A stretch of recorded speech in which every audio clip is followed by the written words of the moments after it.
अल्हम्दुलिल्लाह वकफ़ा वस्सलामुन अला इबादिहिल्लज़ीना अस्फ़ा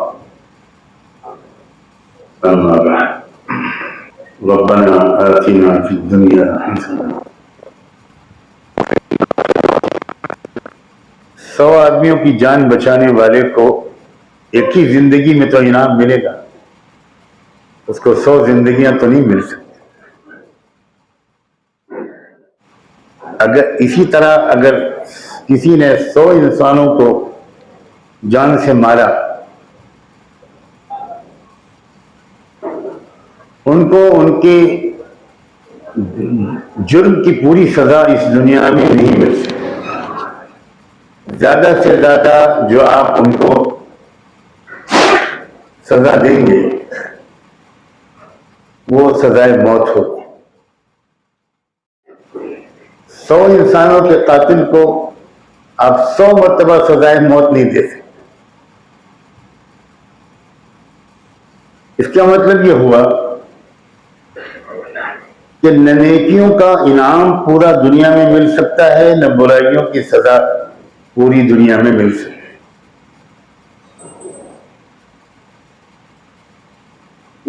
किसी और दुनिया की जरूरत है, किसी और जिंदगी की जरूरत है जो कभी खत्म न हो, जहां नेकियों का इनाम नेकियों के बराबर दिया जा सके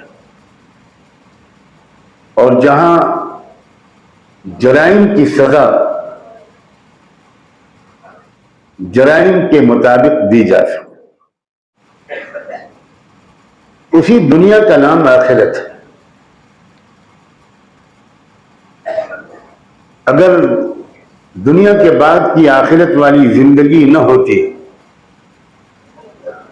तो मैं तो अपने पैदा करने वाले से प्रोटेस्ट करता, एहतिजाज करता कि आपने मुझे इस दुनिया में क्यों पैदा किया।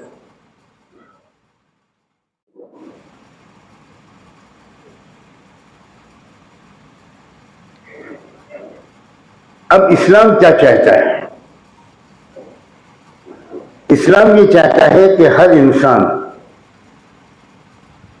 हर मर्द, हर औरत दुनिया में भी खुश रहे, दुनिया में भी कामयाब हो और आखिरत में भी कामयाब। आमतौर से इस जमाने में इस्लाम के बारे में एक आम जो ख्याल बैठा हुआ है वो ये है कि इस्लाम असल में आखिरत में कामयाब करना चाहता है, दुनियावी कामयाबी से उसको कोई ज्यादा दिलचस्पी नहीं है।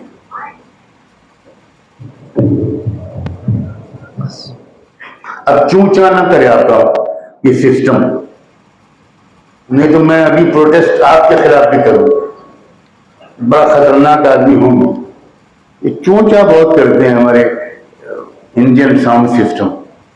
मैं पूरी दुनिया में गया हूं, कहीं चूचा नहीं होता। ये पता नहीं कांग्रेस पार्टी का दोष है कि बीजेपी का,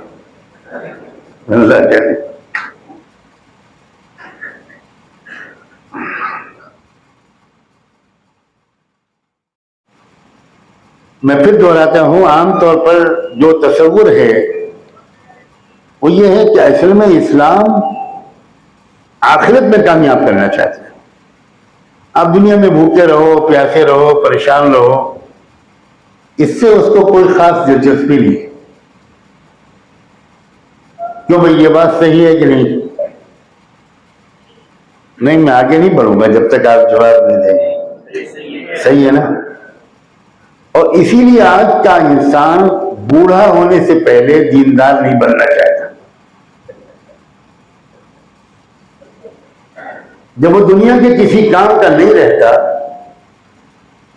जब उसके मुंह में दांत नहीं रहते, पेट में आंत नहीं रहती, और जब उसकी बहू बूढ़े खुसर की खांसी से परेशान होने लगती है, तब वो 4 महीने के लिए जमात में निकल जाता है। हिदायत के लिए नहीं, घर के सुकून के लिए। इस्लाम के इसी मिस इंटरप्रिटेशन ने और मिस अंडरस्टैंडिंग ने करोड़ों बासलाहियत लोगों को, एम्बिशियस लोगों को, पढ़े लिखे लोगों को इस्लाम पर पूरी तरह अमल करने से रोक रखा है। ये बहुत बड़ी गलतफहमी है। इस्लाम ये चाहता है, इंसानों का शफीक परवरदिगार ये चाहता है कि मेरा हर बंदा दुनिया में खुश रहे, मेरी हर बंदी दुनिया में खुश रहे। इसीलिए तो गीबत से मना करता है, इसीलिए बदगुमानी से मना करता है, इसीलिए गुस्से के गलत इस्तेमाल से मना करता है, इसीलिए टाइम के और एनर्जी के वेस्ट करने से मना करता है। एक सिविलाइज जिंदगी, एक बहुत ही मॉरल वैल्यूज वाली जिंदगी, दिल के सुकून वाली जिंदगी, मोहब्बत वाली जिंदगी, अपनाइयत वाली जिंदगी, loving, sharing and caring nature वाली जिंदगी, ये दुनिया में इस्लाम सिखाता है।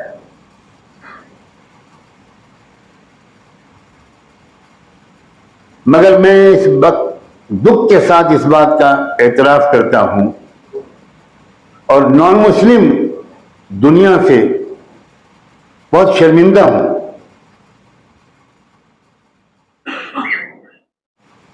कि इस्लाम की सही तस्वीर हम मुसलमानों की मेजॉरिटी अपने नॉन मुस्लिम भाइयों, बहनों और पड़ोसियों के सामने पेश करने में नाकाम है। इसलिए हमारे नॉन मुस्लिम लोग मीडिया के प्रोपेगेंडे पर यकीन करने पर मजबूर हैं।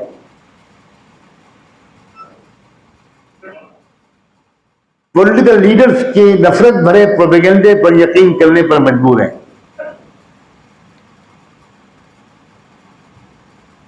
ये रहमान फाउंडेशन का मकसद क्या है? ये तमहीद में बिला वजह नहीं मानते, एक लफ्ज में मैं बिला वजह नहीं बोलता।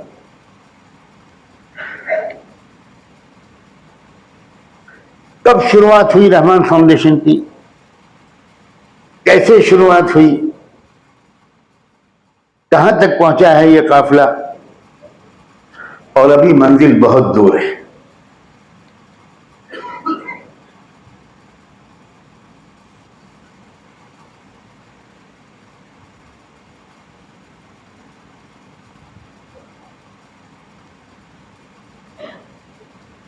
उन्नीस सौ 1990 में एक वाकया पेश आया लखनऊ में।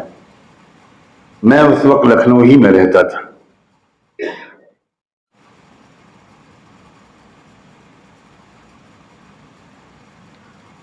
बाबरी मस्जिद के सिलसिले में एक जबरदस्त तहरीक चल रही थी और उस तहरीक एक ऐसे मोड़ पर पहुंच गई थी कि शहर में कर्फ्यू लग गया था, लखनऊ में।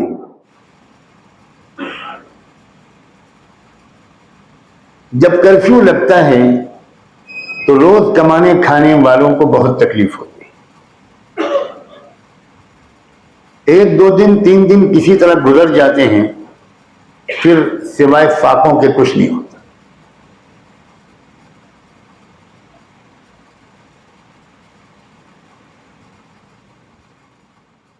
मुझे इस बात का ख्याल हुआ कि 2-3 दिन गुजर गए हैं और ऐसा लगता है कि ये कर्फ्यू लंबा चलेगा।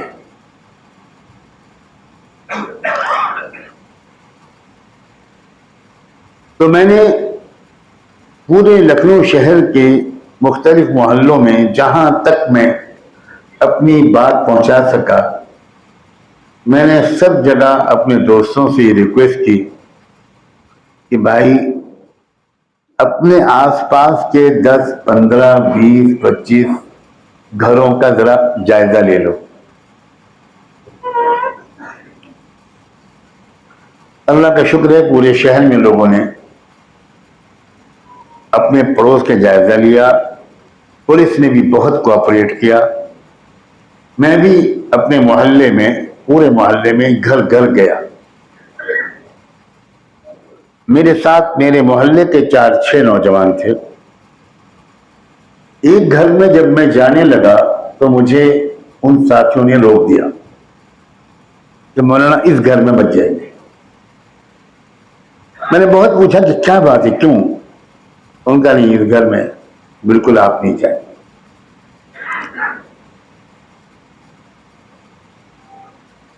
इस घर में सिर्फ एक लेडी है, एक औरत है, तो आप अंदर जाएंगे मुनासिब नहीं, हम लोग भी नहीं जाएंगे, आप भी नहीं जाएंगे।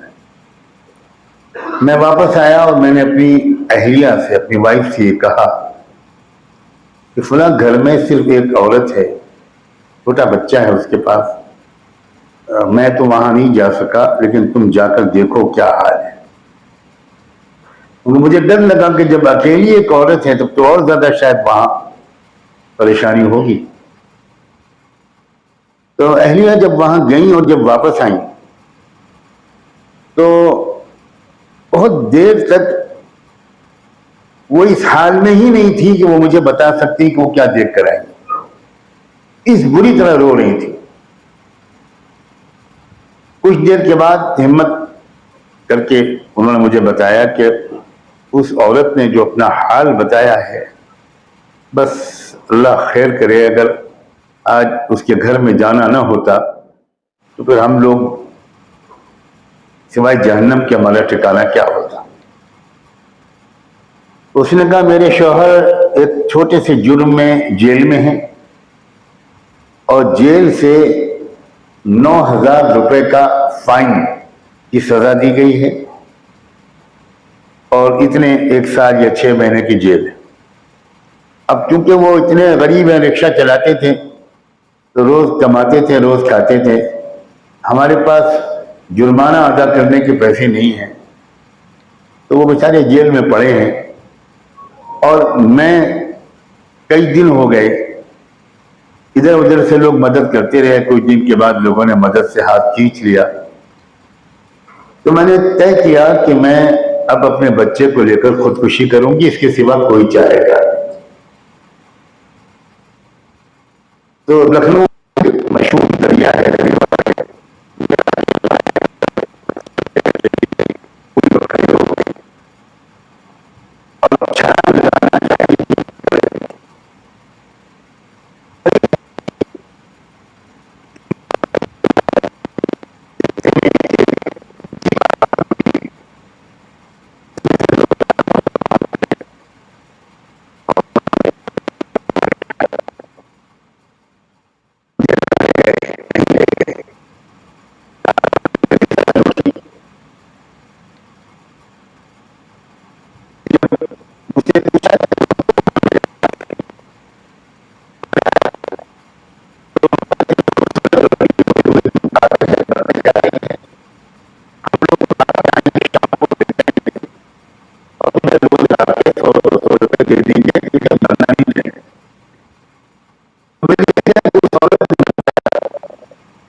अभी हमारे यहाँ एक्सीडेंट का शिकार होकर हेड इंजरी है उसकी, बहुत ही सीरियस हालत है।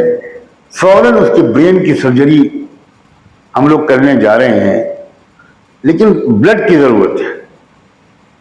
अगर वो खून न मिला तो बच्ची के बचने का कोई इम्कान नहीं।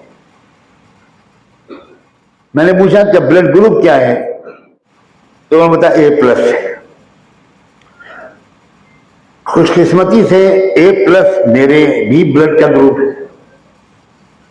तो मैंने सोचा कि मैं किसी को फोन करूं, क्योंकि मैंने पूरे शहर में हालात के तनाव की वजह से हजारों मुसलमान और गैर मुस्लिमों का से अपील कर रखी थी कि हर आदमी अपना ब्लड ग्रुप की जांच करा ले और जेब में कार्ड रखे। ये आज आपसे भी मैं कहता हूं, पता नहीं किस वक्त मुझे जरूरत पड़ जाए या किसी और को जरूरत पड़ जाए।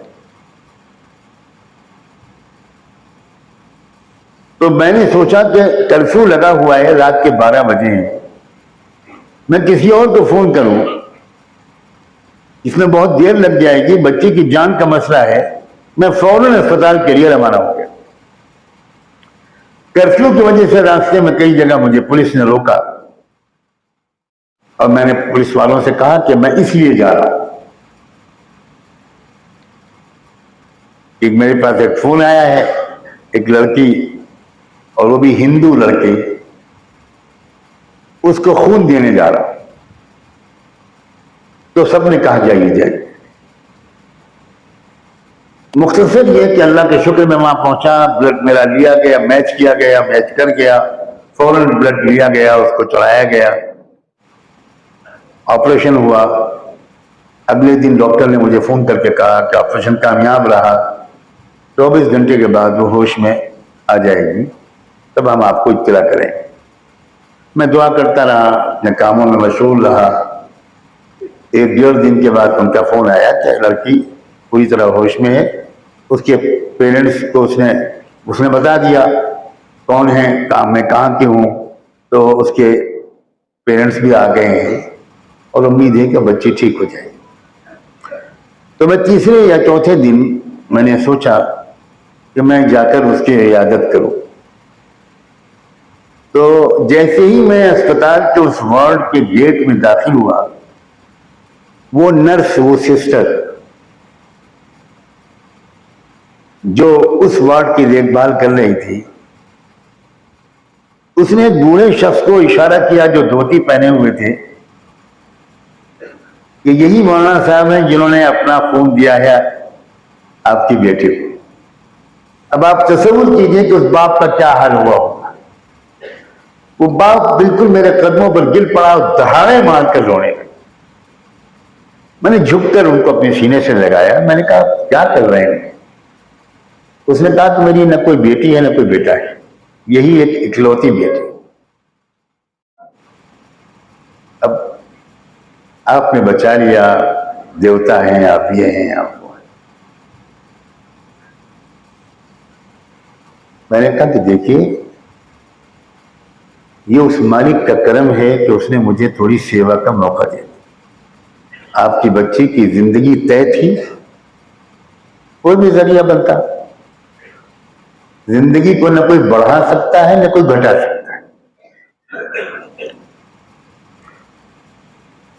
जब वो बच्ची ठीक होकर डिस्चार्ज होने लगी, अब यह है सुनने की बात। उनकी रिवायत ये थी कि पहले मंदिर जाएंगे, भगवान का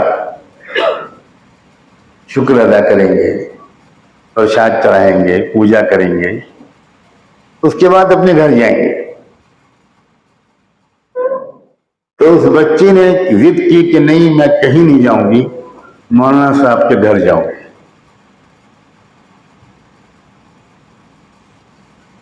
तो उसके बाप अपनी बेटी को लेकर मेरे पास आए। उनके साथ 6, 7, 8 लोग और भी थे उनके परिवार के। बड़े अजीब उनके अंदाज थे। आप समझ सकते हैं कि उनके जज्बात, उनके एहसानमंदी क्या होगी।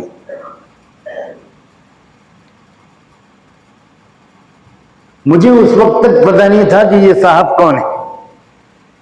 यह है सुनाने की बात।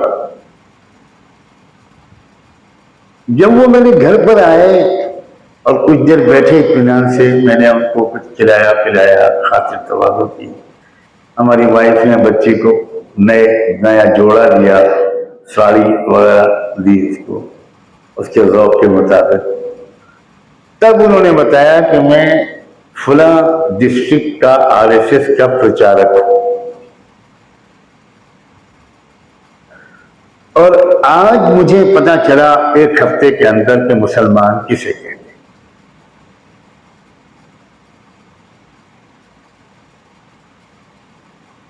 उस दिन अफसोस, हम 40 साल से मुसलमानों को गालियां देते चले आए, आज पता चला। अब आपने अपना कर्तव्य अदा कर दिया, अब मैं अपना कर्तव्य अदा करूंगा। ये सुनिए गौर से। उस बंदे खुदा ने 28 जिलों में जाकर आरएसएस की शाखाओं में जाकर ये वाकया बयान किया और कहा कि भाई ये जो हमारा रास्ता है ये सच्चाई का रास्ता नहीं। अच्छे लोग बुरे लोग हर समाज में होते हैं, तो किसी बुरे इंसान की वजह से पूरे समाज और धर्म को बुरा नहीं कहना चाहिए। फिर आगे उसके बाद क्या हुआ, मैं इतना ही इशारा कर सकता हूं कि दुनिया की तकलीफ से अल्लाह ने उस बच्ची को बचाया और उस बच्ची को दुनिया की तकलीफ से बचाकर उसके पूरे खानदान को आखिरत के अजाब से भी बचा लिया।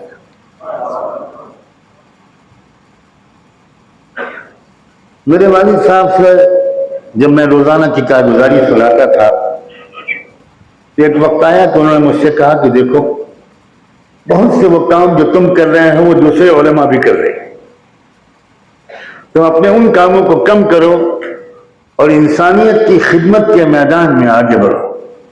और सबसे पहला चंदा मेरे अजीम वालिद हजरत मौलाना मोहम्मद मंजूर नोमानी रहमतुल्लाह अलैह ने 500 रुपए निकाल कर मुझको दिए।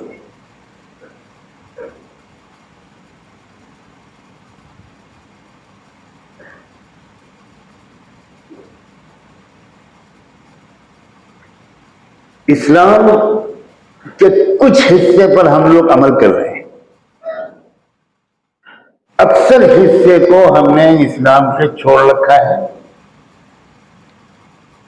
रहमान फाउंडेशन की मकसद ये है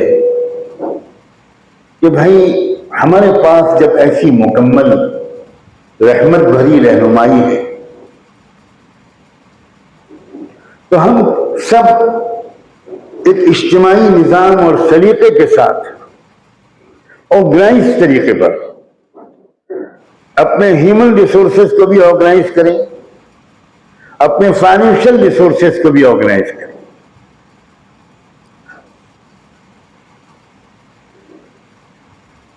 आप अकेले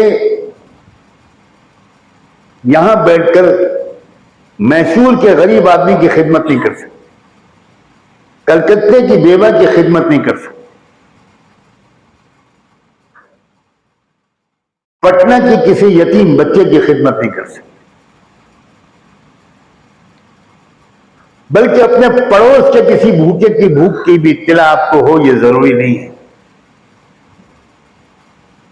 कौन अस्पताल में तड़प रहा है, कौन जेल में है जो रिहा नहीं हो पा रहा सिर्फ पैसे की कमी की वजह से,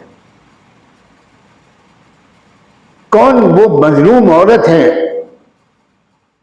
जो तलाक की वजह से बेसहारा और जलील हो रही है, कौन वो हमारी बहन या बेटी है जिसके सर से सुहाग उठ गया, उसके शौहर दुनिया से चला गया और वो औरत दर दर की ठोकरें खा रही है। समाज की निगाह में विधवा हो जाना और बेवा हो जाना एक कलंक है औरत की पेशानी पर। वो अपना दुख दर्द किसी से कह भी नहीं सकते।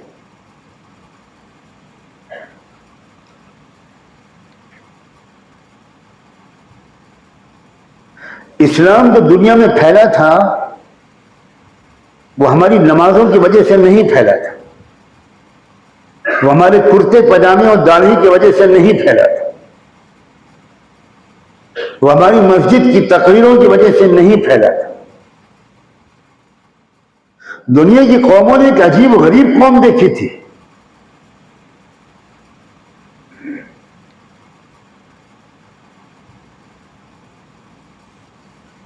हुकूमतों ने इस्लाम के फैलने के रास्ते में रुकावट डाली थी, हुकूमतों ने, अवाम ने नहीं डाली थी। बहुत फर्क है इसमें। हर जगह की पब्लिक ने आगे बढ़कर इस्लाम को कबूल किया।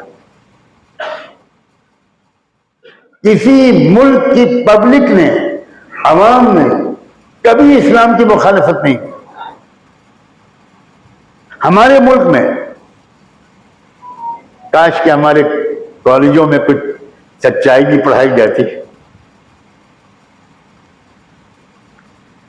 कॉलेज के नौजवान जब कॉलेज में जाया करें तो कहा करें, नियत करता हूं मैं झूठ पढ़ने की। मुंह मेरा अयोध्या की तरफ। क्या बकवास हिस्ट्री पढ़ाई जा रही है, क्या झूठ पढ़ाया जा रहा है। मोहम्मद इब्न कासिम जो इस्लाम का तोहफा लेकर हमारे मुल्क में आए, चंद साल रहे वो, 2, 2.5, 3 साल, और अचानक उनको बुला लिया गया बगदाद वापस।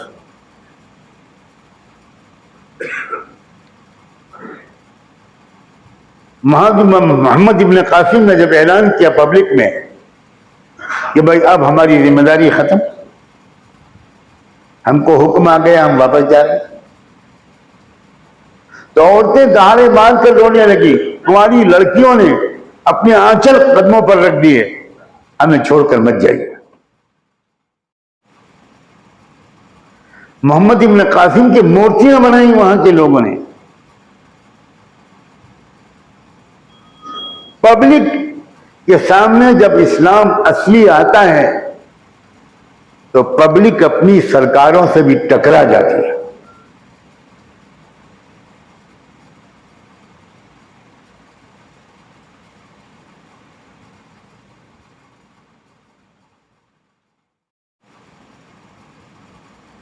लोग इस्लाम लाते थे कैरेक्टर को देखकर, तकरीरों को सुनकर नहीं, क्योंकि प्रवचन तो हर समाज के गुरु बहुत अच्छा करते हैं। और गुरु घंटाल, वमा अदरा कमा गुरु घंटाल।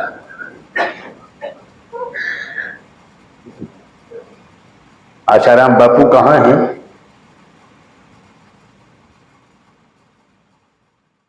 ये मौलानाओं की तकरीरों से इस्लाम कभी नहीं फैलेगा, कभी नहीं फैलेगा। आपके कैरेक्टर से फैलेगा, बिजनेस वालों के कैरेक्टर से,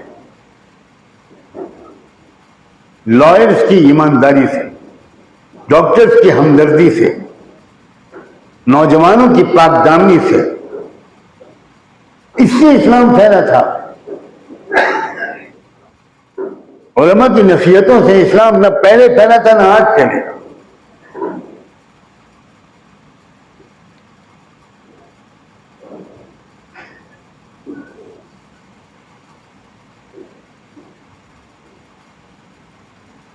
हर डिपार्टमेंट में, जिंदगी के हर गोशे में जो लोग रिप्रेजेंट कर रहे हो, अदालत में की कुर्सी पर जो जज बैठा है, मरीजों को देखने के लिए जो डॉक्टर हकीम वैद्य बैठा है,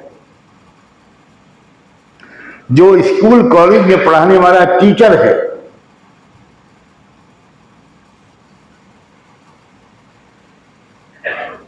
जब तक ये पब्लिक जो है ये इस्लामी कैरेक्टर का प्रैक्टिकल नमूना पेश नहीं करेगी, तब तक दुनिया इस्लाम को किसी तीसरे के जरिए से समझने पर मजबूर होगी। और वो तीसरा है मीडिया।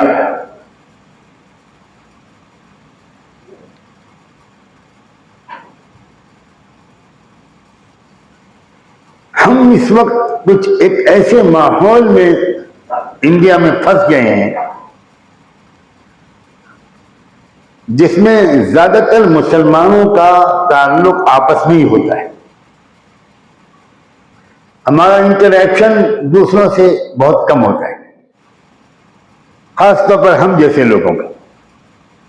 मैं तो फिर भी बिल्कुल खुदा का शुक्र है कि बहुत ज्यादा मेरा इंटरेक्शन गैर मुस्लिम भाइयों, नॉन मुस्लिम भाइयों और बहनों से है, और मैंने बंधन तोड़कर वो पूरे रिलेशंस बनाए हैं।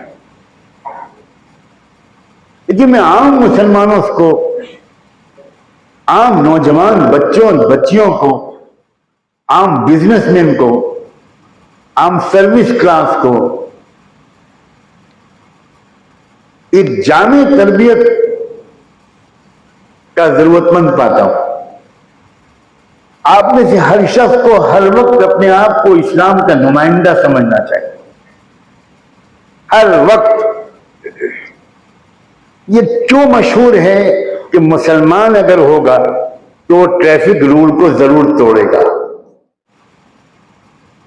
अगर आप रेड सिग्नल में रुक गए, इसका मतलब है आप पूरे मुसलमान नहीं हैं। जब तक आप रेड सिग्नल को तोड़ेंगे नहीं, तब तक आपको खाना हजम नहीं होगा। ये कौन सा इस्लाम है? ये कौन सा इस्लाम? दाढ़ी बहुत लंबी है, कुर्ता इतना लंबा है कि पजामा न भी पहने तक का चलेगा, मगर हरकत बदमाशों की। ये इस्लाम नहीं है, ये बिल्कुल इस्लाम नहीं, कतई इस्लाम नहीं।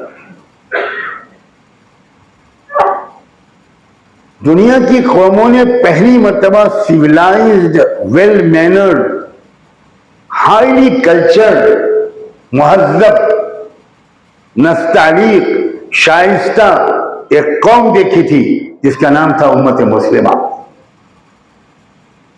दुनिया के नौजवान जब मदीने आते थे, या मदीने के नौजवान जब दुनिया में जाते थे, तो वो दुनिया के वो नौजवान मदीने के नौजवानों को देखते थे और ये सोचते थे कि हम भी नौजवान हैं, ये भी नौजवान हैं। इनकी आंखें किसी औरत और लड़की को देखने के लिए क्यों नहीं उठती? कैसे इनको ये कंट्रोल हासिल है? दुकान पर एक क्रिश्चियन, एक यहूदी कस्टमर जाता था किसी मुसलमान की दुकान पर, तो मुसलमान के बिहेवियर, ईमानदारी से अजीब व गरीब तब्दीली उसके अंदर आती थी।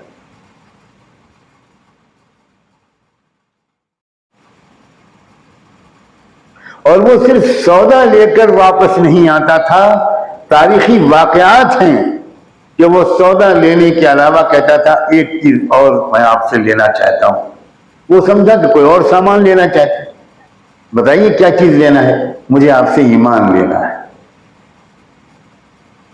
ये कैरेक्टर कहां चला गया हमारा? हमदर्दी,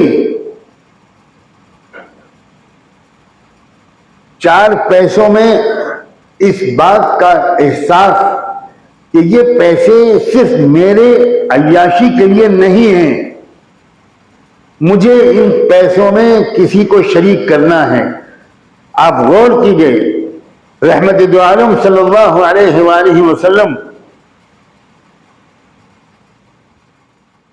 पूरे जजीरे अरब के बादशाह हो चुके थे, हुक्मरान हो चुके थे, पूरे जजीरे अरब के खजाने आपके पास आते थे, मगर आपको यकीन आएगा कि मेरे आका ने जिंदगी भर एक बार भी ज़कात अदा नहीं की, कभी उन पर ज़कात फर्ज ही नहीं हुई। यह है इस्लाम। आप पैसे बचाकर रखते ही नहीं थे तो ज़कात फर्ज कहां से हो?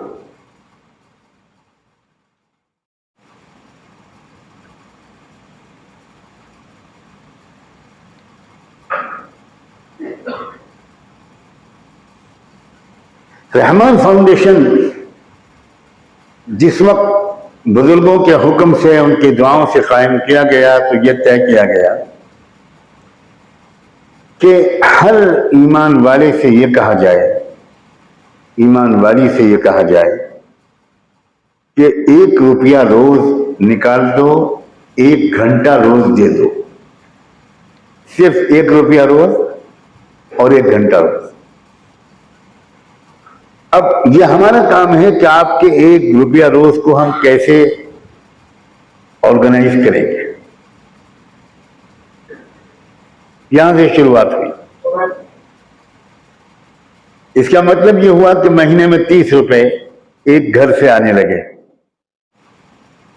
अब 1 घंटा दिया किसी डॉक्टर ने, तो हमने ये इंतजाम किया कि किसी गरीब मोहल्ले में डॉक्टर साहब आपके लिए हम एक कमरे का इंतजाम करते हैं और आप 1 घंटा उन गरीब मरीजों को बगैर एक पैसा लिए हुए देख लीजिए। अल्लाह के वास्ते जगह जगह क्लिनिक खुल गए, गलियों में, मोहल्लों में, और नौजवान डॉक्टरों ने आगे बढ़कर मदद की।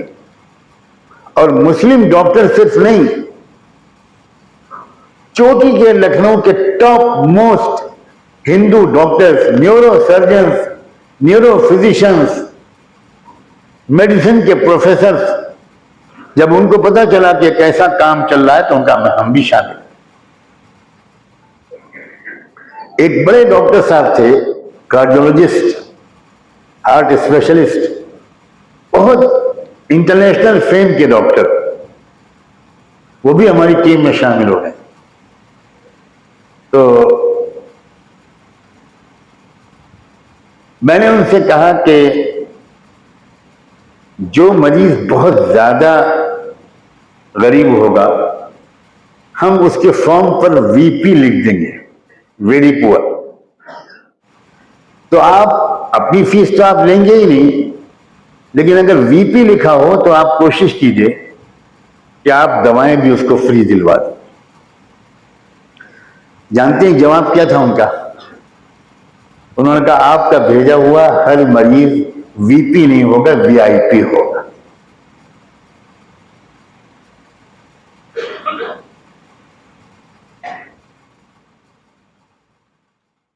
हमारे यहां अचानक एक मरतबा मुझे ये इत्तला मिली, मैं एयरपोर्ट पर बैठा हुआ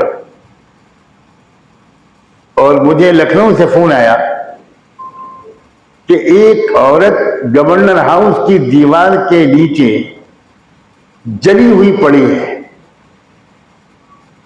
उसके शौहर ने उसको आग लगाकर पेट्रोल छिड़क के जलाकर फेंक दिया सड़क पर, यह समझकर कि मर चुकी है या मरने वाली है।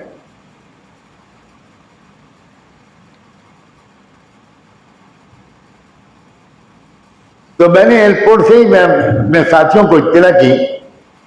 जब ये इत्तला हुई मैंने कहा भाई कुछ करो, इसके लिए जल्दी करो। जो हम लोग रवाना हो चुके हैं, डॉक्टर्स की टीम हमारे साथ जा रही है, देखिए क्या होता है, दुआ कीजिए वो बच जाए। तो डॉक्टर ने देखा, प्लास्टिक सर्जन भी साथ में गए थे, उन्होंने कहा कि 65-70% बर्न केस है, बचना बहुत मुश्किल है। फिर भी हम पूरी कोशिश करते हैं, मगर 4 महीने के लिए हॉस्पिटल में रखना पड़ेगा और बिल्कुल अलग रखना पड़ेगा। आप जानते हैं जल जाने वाले को इन्फेक्शन बहुत जल्दी लगता है, क्योंकि खाल जो है यही तो हमको इन्फेक्शन से बचाती है। जब खाल जल के उधर जाएगी तो इन्फेक्शन तो 1 सेकंड में लग जाएगा। तो आइसोलेटेड रखना पड़ता है, बिल्कुल अलग। डॉक्टर शाहिदा लखनऊ में एक लेडी डॉक्टर हैं, उनका अपना नर्सिंग होम है। मेरे दरस कुरान में आती थी, उनको इत्तला की गई, उन्होंने कहा मैं अपनी एम्बुलेंस भेज रही हूं, फौरन मेरे यहां भेजिए, कहीं भेजने की जरूरत नहीं है। अल्लाह जज़ाए खैर दे डॉक्टर शाहिदा को कि उन्होंने 4.5 महीने अपने अस्पताल में रखा और कंप्लीटली शिफायाब करके घर से रवाना किया। अब सुनिए, 4 मरतबा उनकी सर्जरी हुई, प्लास्टिक सर्जरी। प्लास्टिक सर्जरी एक हिंदू प्रोफेसर डॉक्टर, क्या नाम था उनका, डॉक्टर खन्ना, जो लखनऊ मेडिकल यूनिवर्सिटी में प्लास्टिक सर्जरी डिपार्टमेंट के हेड थे, उनकी एक सर्जरी की फीस उस वक्त 1 लाख थी। लेकिन जब उनको पता चला कि सड़क से उठाकर लाए हैं रहमान फाउंडेशन, तो 4 मरतबा सर्जरी करने के बावजूद डॉक्टर खन्ना ने एक नया पैसा नहीं लिया और हाथ जोड़ के शुक्रिया अदा किया कि इस पुण्य के काम में आपने मेरा हाथ लगवा दिया, आपका एहसान है। मुन्नी देवी उस औरत का नाम था। जब वो डिस्चार्ज होने लगी, उसके कपड़े रोजाना हमारे अहलिया जाती थी अस्पताल, उसके कपड़े मैले यूज कपड़े घर पे लेके आती थी, अपने हाथ से धोती थी, अगले दिन उसके कपड़े उसको ले जाकर देती थी, फिर कपड़े ले आती थी। तो रोजाना हमारे घर से खाना भी जाता था उसका और कपड़े भी अल्लाह के शुक्र हमारी अहलिया धोती थी। 4 साढ़े 4 महीने के बाद जब वो डिस्चार्ज होने लगी, हमारी अहलिया उनको रुखसत करने के लिए कुछ तोहफे तायफ लेकर गई। अल्लाह अकबर, अल्लाह अकबर, अल्लाह अकबर। उस औरत ने मेरी अहलिया से कान में कहा, दुनिया की आग से आपने बचा लिया, अब नरक की आग से भी आप बचाएंगे। मैं घर नहीं जाऊंगी, मैं पहले आपके घर पे रहूंगी। 7 दिन 8 दिन हमारे घर पे रही, कलमा और नमाज सीखा, उसके बाद वो अपने गांव गई। इतना बड़ा मैदान है हमारे मुल्क में काम करने का। लोगों देखो, इतने बड़े मुल्क में अगर वाकई कोई हुकूमत बहुत इफिशिएंट हो, बहुत ईमानदार हो, बहुत ज्यादा समाज की जरूरतों को पूरा करने वाली भी हो, तब भी इतनी बड़ी देश की, इतनी बड़ी आबादी की तमाम जरूरतें सरकार पूरी नहीं कर सकती।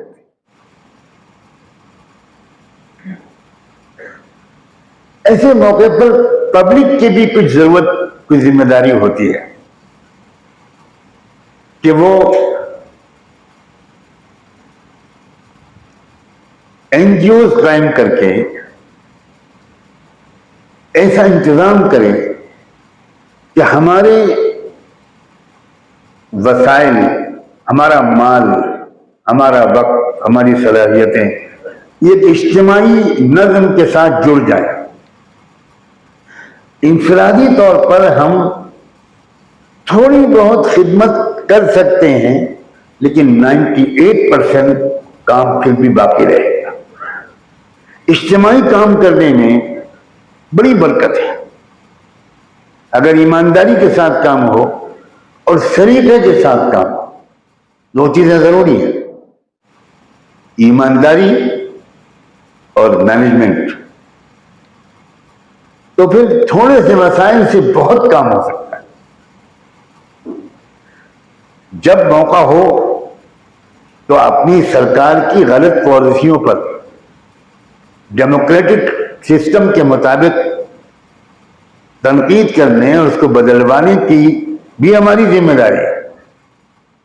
लेकिन हर वक्त हम नेगेटिव मूड में रहें, हर वक्त हम नफरत के मिजाज में रहें, बदले की भावना के साथ रहें और पब्लिक से भी हम बिला वजह नफरत करें जिसका कसूर नहीं के बराबर है, ये तो कॉमन सेंस भी नहीं कहता। इस्लाम तो इससे बहुत बुलंद है, बहुत बुलंद है।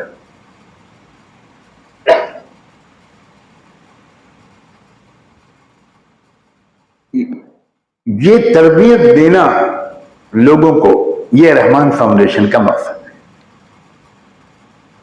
कि भाई अपने अल्लाह के दिए हुए 4 पैसों को सलीके से खर्च करो कि तुम भी तरक्की करो, तुम्हारी फैमिली भी आगे बढ़े, लेकिन किसी और का भी भला हो।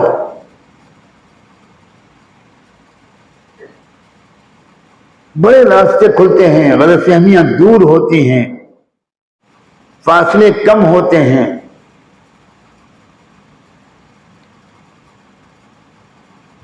रहमत दो आलम सल्लल्लाहु अलैहि वसल्लम को अल्लाह ने रसूल बनाने से पहले गरीबों का खिदमत गुजार बनाया।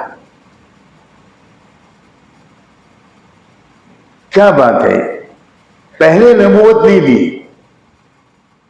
पहले रसूल नहीं बनाया, बल्कि पहले आपको पूरे मक्के के गरीबों का दुख दर्द हमदर्द बनाया, आप सखावत दी, खिदमत का जज्बा दिया, और आपका इमेज ये बन गया, पहचाने गए पूरे मक्के में कि ये बंदा जो है ये बेरोजगारों को रोजगार फराहम करता है, जो अपना कर्जा अदा नहीं कर पा रहे हैं उनका कर्जा अदा करने में खुद कमाकर मदद करता है, बेवाओं, कमजोरों, बूढ़ों बूढ़ियों का की खिदमत करता है।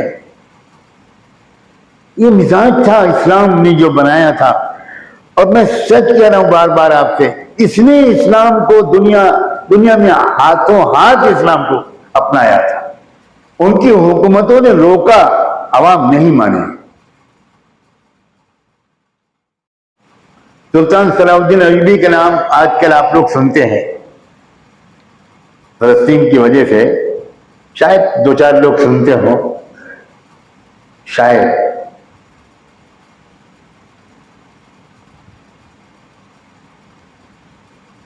सलाउद्दीन अयूबी की बहादुरी का बहुत चर्चा है, लेकिन सलाउद्दीन अयूबी के कैरेक्टर के दूसरे पहलू का चर्चा अफसोस है कि नहीं है।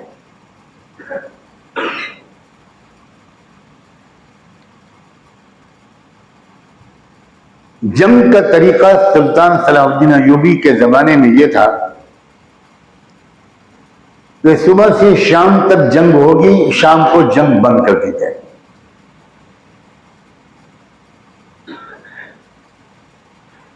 वो लोग जंगों में भी सलीकामंद थे।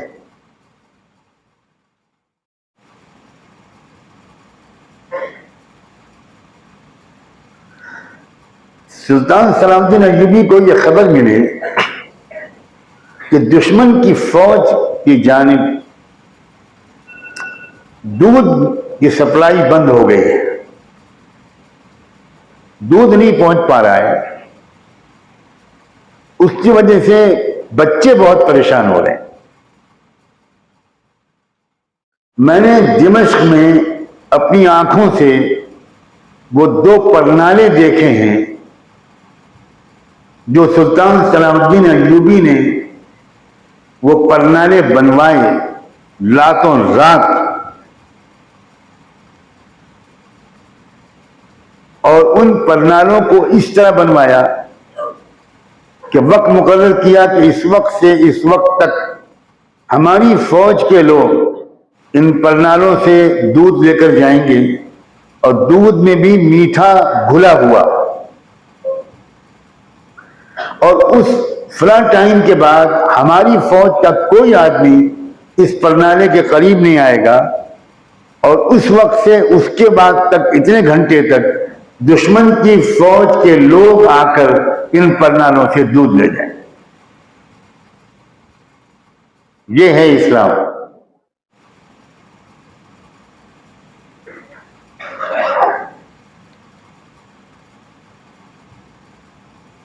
सैयदना अली रज़ी अल्लाह तआला अन्हु एक सफर पर जा रहे थे, उनके साथ में उनके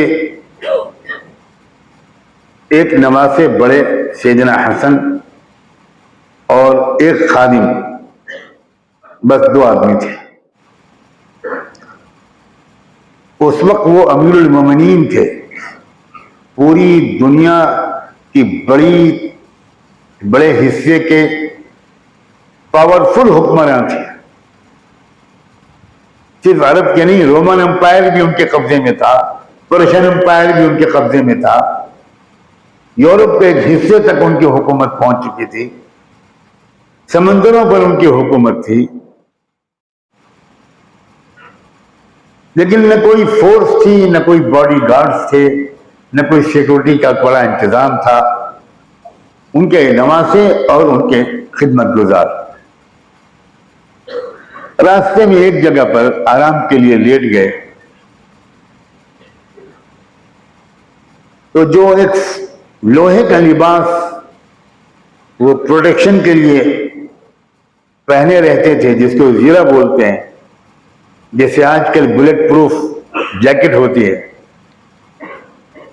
तो वो लेटते वक्त उन्होंने यहां रख दिया और लेट गए, आंख लग गई।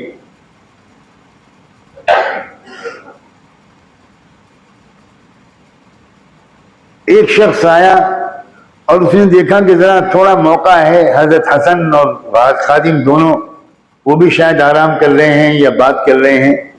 उसने घोड़े पर सवार झुककर वो लोहे का लिबास उठाया और तेज रफ्तारी के साथ घोड़ा लेकर भागा। हजरत हसन ने पीछा किया, कोशिश की कि उसको पकड़े, पहचान तो लिया लेकिन पकड़ नहीं पाए, वो निकल गया। हजरत अली जब उठे तो पता चला। अब आप गौर कीजिए, सुप्रीम लीडर है पूरी दुनिया के, वो फौरन ऑर्डर कर सकते थे कि उसको तलाश करके अरेस्ट किया जाए, लेकिन ये तरीका इख्तियार नहीं किया। उन्होंने अदालत में कंप्लेन की और अदालत में जज कौन थे?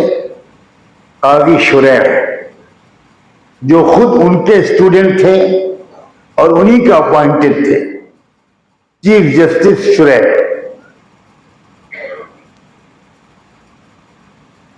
जस्टिस शुरैह ने नोटिस जारी किया और उस शख्स को लाया गया, अदालत में हाजिर किया गया। इस्लामी उसूल यह है कि जो शख्स कंप्लेन करे, दावा करे, वही सबूत पेश करे। तो जस्टिस शुरैह ने हजरत अली से कहा कि आप सबूत दीजिए कि ये ज़िरा आपकी है और इस शख्स ने चुराई है। हजरत अली ने गवाह के तौर पर कहा कि आगे बढ़ो। हजरत हसन को कहा। हजरत हसन गवाही देने के लिए आगे खड़े हुए। कायदे के मुताबिक अपना इंट्रोडक्शन कराया और कहा कि मैं हसन इब्न अली हूं, सफर में साथ था और मैंने अपनी आंखों से देखा कि ये शख्स, इसी शख्स ने ये चीज चुराई है और मैं कसम खाता हूं कि मेरी गवाही बरहक है। जिससे शुरैह का जवाब था कि इस्लामी कानून के मुताबिक बेटे की गवाही बाप के हक में कबूल नहीं की जाती, इसलिए आपकी गवाही रिजेक्ट की जाती है। अब इशारा हुआ उस दूसरे शख्स की तरफ जो गुलाम था या खिदमत गुजार था। उसने भी अपना तारुफ पेश कराया और गवाही दी। जस्टिस शुरैह ने जवाब दिया, इस्लामी कानून के मुताबिक गुलाम की गवाही अपने मालिक और आका के हक में कबूल नहीं की जा सकती। अली से कहा कि आपके पास कोई और गवाही हो, गवाह हो तो पेश कीजिए। हजरत अली ने कहा कि मेरे साथ यही लोग, ये दोनों सफर में थे और तीसरा कोई गवाह नहीं। अब जस्टिस शुरैह ने उस यहूदी शख्स से कहा कि तुम कसम खाओ कि ये ज़िरा तुम्हारी है, हलफ उठाओ और ओथ ये बात कहो कि ये ज़िरा तुम्हारी है। तो उसका तो जिंदगी भर का मामूल था, कोई नई बात नहीं थी। हम अपने मुल्क में जिसमें रहते हैं उसमें झूठ हमारे लिए कोई अजनबी चीज नहीं है। हमारे दरमियान और हमारी सरकारों के दरमियान ये रेस होता है कि हम ज्यादा झूठे हैं कि तुम ज्यादा झूठे हो। आजकल तो वही लोग जीत रहे हैं शायद।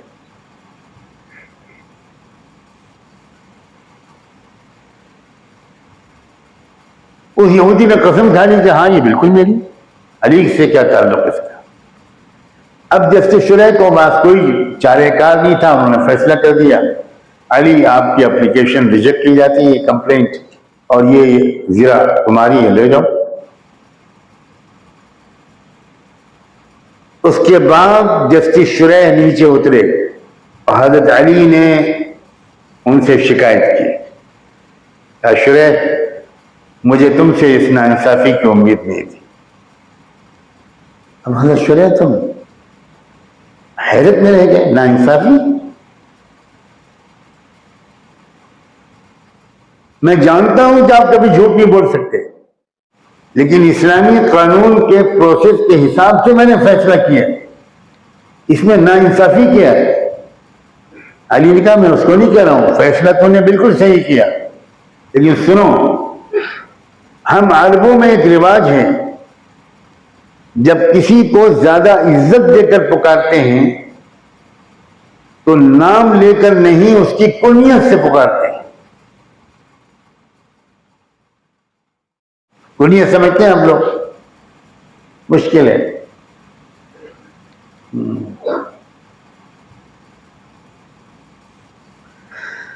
शुरैह तुमने जो मुझे पुकारा, अली कहकर नहीं पुकारा, तुमने मुझे अबुल हसन कहकर पुकारा।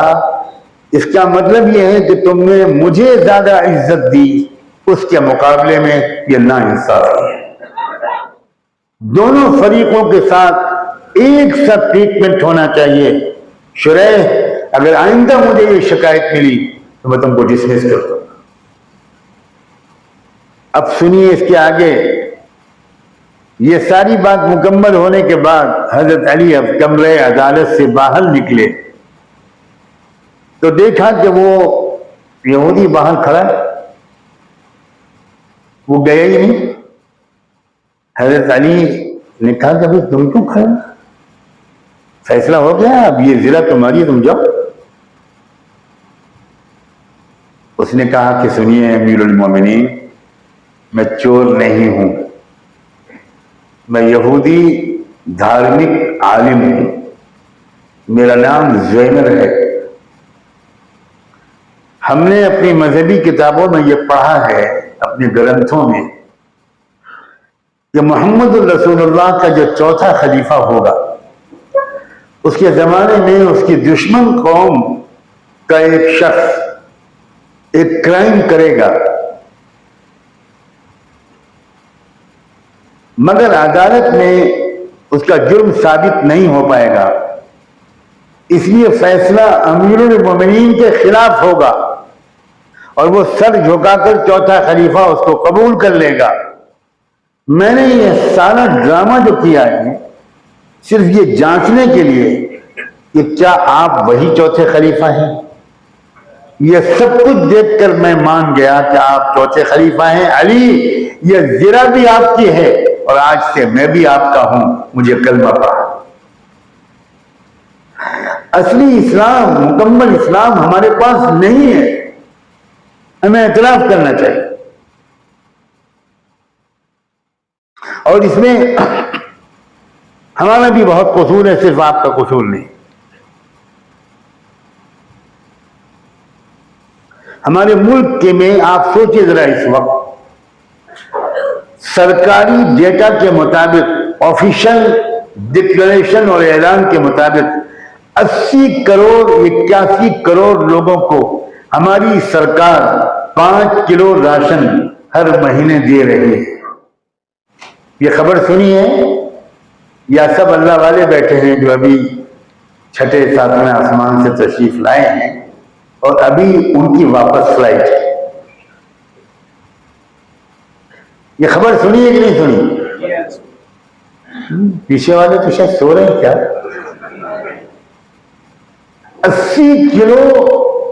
80 करोड़ लोगों को, बल्कि 81 करोड़ लोगों को 5 किलो राशन सरकार दे रही है।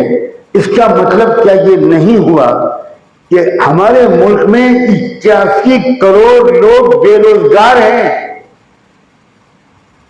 और 81 करोड़ लोगों को 5 किलो राशन न मिले तो वो भूखे मर जाए। हालांकि 4-5 आदमी की फैमिली एक महीना 5 किलो राशन में कैसे गुजारा कर सकती? इसका मतलब यह हुआ कि 80 करोड़ लोग हमारे मुल्क में बिलो पॉवर्टी लाइन है, नॉन एम्प्लॉयड हैं, बेरोजगार हैं। अब सिर्फ सरकार पर तनकीद करना, ये पॉलिटिकल लीडर्स का तो काम हो सकता है, नबियों के गुलामों का नहीं हो सकता, बिल्कुल नहीं हो सकता।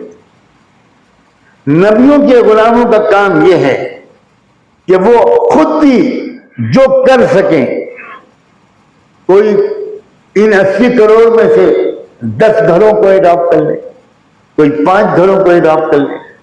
अब सोचिए जरा, अगर हर ईमान वाला घराना 1, 2, 3, 5, 10, 50, 100, 200, 500 घरानों की फिक्र कर ले, तो क्या ये 80 करोड़ लोगों के पेट नहीं भर जाएंगे?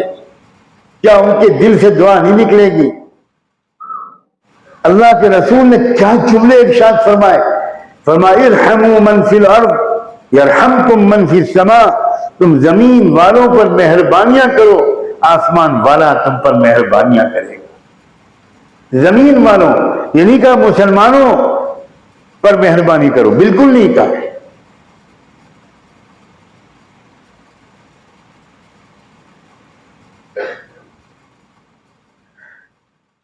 इन 80 करोड़ लोगों तक कैसे पहुंचा जाए? क्या मैं अकेला पहुंच सकता हूं? क्या आप अकेले पहुंच सकते हैं? लेकिन अगर हर डिस्ट्रिक्ट में एक ऑर्गेनाइजेशन की शाख हो, उस डिस्ट्रिक्ट के रहने वाले लोग थोड़े थोड़े पैसे वहां जमा करें, ज़कात भी और ज़कात के अलावा भी, सिर्फ ज़कात नहीं। ये भी एक अजीब और गरीब बीमारी है। जब मुसलमानों के सामने कोई प्रोजेक्ट रखा जाए तो पहला सवाल ये सुनने को मिलता है, हज़रत ज़कात चल जाएगी? इसलिए कि मुसलमानों को इस्लाम ने सख्ती से मना किया है कि ज़कात के अलावा एक पैसा मत निकालना। सही है ना? नहीं, ये यही है ना, आप लोग तो दीनदार लोग हैं, तो इस्लाम पर अमल करते हैं। तो हो सकता है मेरा इल्म में कमी हो, बंबई में जो इस्लाम आया, जोगेश्वरी में जो कुरान आया, मैंने तो वो पढ़ा नहीं, मैंने तो लखनऊ वाला कुरान पढ़ा है। तो जोगेश्वरी वाले कुरान में लिखा है, खबरदार ज़कात के अलावा पैसा मत निकालना।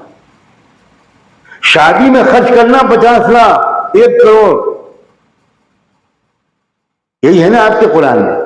अरे बोलो भाई, फिर ये सवाल क्यों करते हो कि हज़रत ज़कात चलेगी?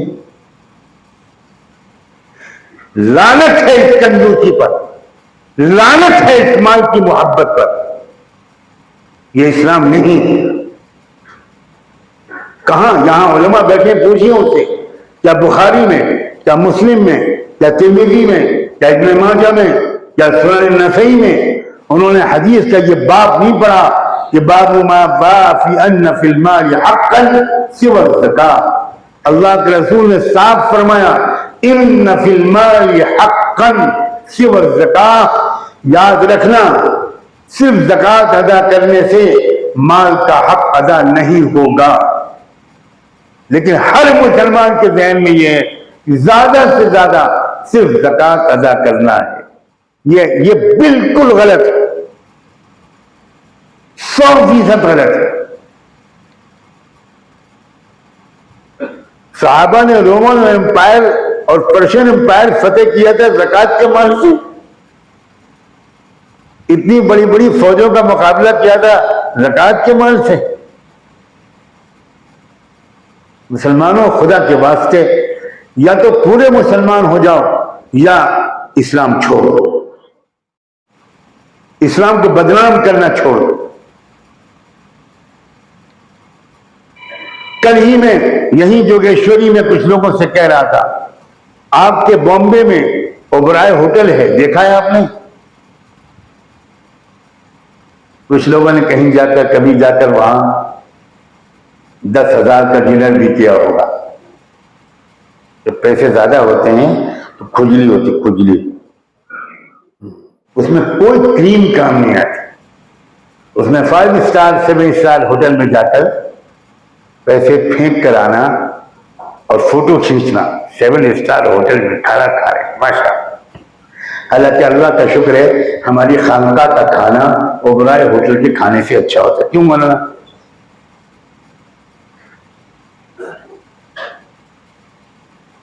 ओबराय होटल का मालिक एक सिख है। सुनो योगेश्वरी के सेठों, और चुल्लू पर पानी में डूब मरो। ओबराय होटल का मालिक एक सिख है। पूरी दुनिया में ओबराय होटल के ब्रांचेज हैं। बिलियंस ऑफ डॉलर्स उसकी आमदनी है, बिलियंस नॉट मिलियंस।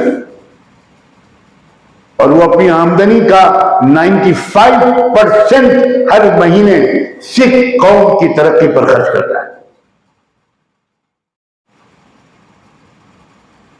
आप पढ़े लिखे लोग हैं, आपके जहन में कुछ सवालात क्यों नहीं आते? क्यों आपके जहन में सवाल नहीं आता कि भारत में जो सिख आए हैं ये पाकिस्तान से लूटे पीटे आए थे,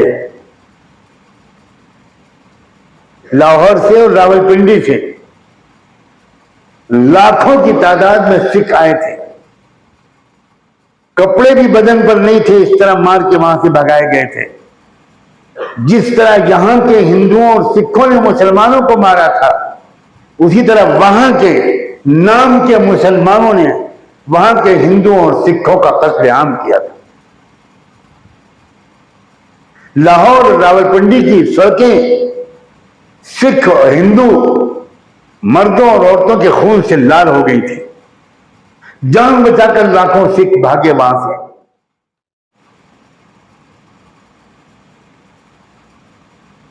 इस तरह आए थे वो कि बाकी बहुत सौ के बदन पर कपड़े भी नहीं थे। आज आप बताइए पूरे मुल्क में कोई सिख भीख मांगता हुआ नजर आता है? बोली जवाब नहीं। कभी सोचा क्यों नहीं आपने कि हर मस्जिद के बाहर 50 मुसलमान भिखारी नजर आते हैं, बुर्कापोश औरतें नजर आती हैं। जुमे के दिन और बढ़ जाती है तादाद, रमजान में और बढ़ जाती है तादाद, ईद बकरीद में और बढ़ जाती है तादाद। ये सिखों में कोई भीख मांगने वाला क्यों नजर नहीं आता? क्यों नहीं सोचा? आपने नहीं सोचा, मैं बताता हूं। उस अजीम सिख शख्सियत ओबराय का मालिक, उस जैसे और भी बहुत से होंगे, मैं तो एक मिसाल दे रहा हूं। उसने तमाम गुरुद्वारों से कह दिया कि मैं आपको 50 लाख देता हूं, आपको 2 करोड़ देता हूं, आपको 50 लाख देता हूं, आपको 25 लाख देता हूं, आप अपने यहां ये चलाइए, अपने यहां वो चलाइए। हर सिख को हुनर सिखाइए, हर सिख कारपेंटर बने, हर सिख ड्राइवर बने, हर सिख बिजनेसमैन बने, हर सिख ये बने। कोई सिख भिखारी नजर नहीं आ सकता। गुरुद्वारा पूरी सिख कौम की रहनुमाई और खिदमत का मरकज है, सिर्फ इबादत का मरकज नहीं।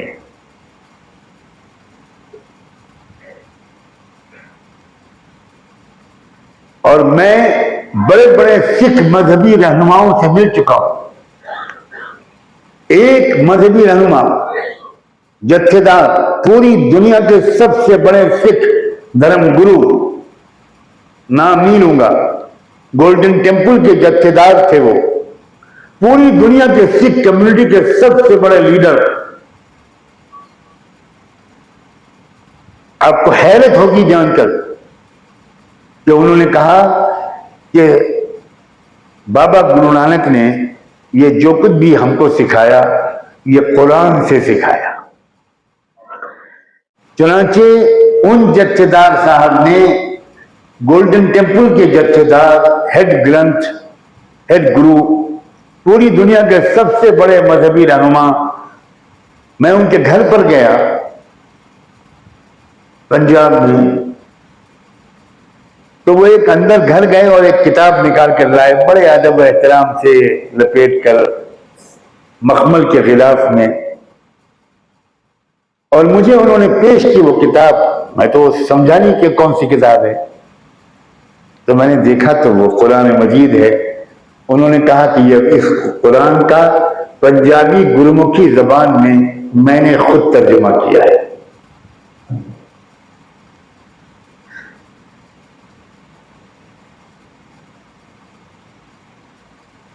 और उन्होंने फिर ये मुझे पूरी कहानी सुनाई कि गुरुद्वारे का पूरा निजाम हमारे यहां सिख मजहब में मोहम्मद साहब की मस्जिद नबवी से लिया गया है।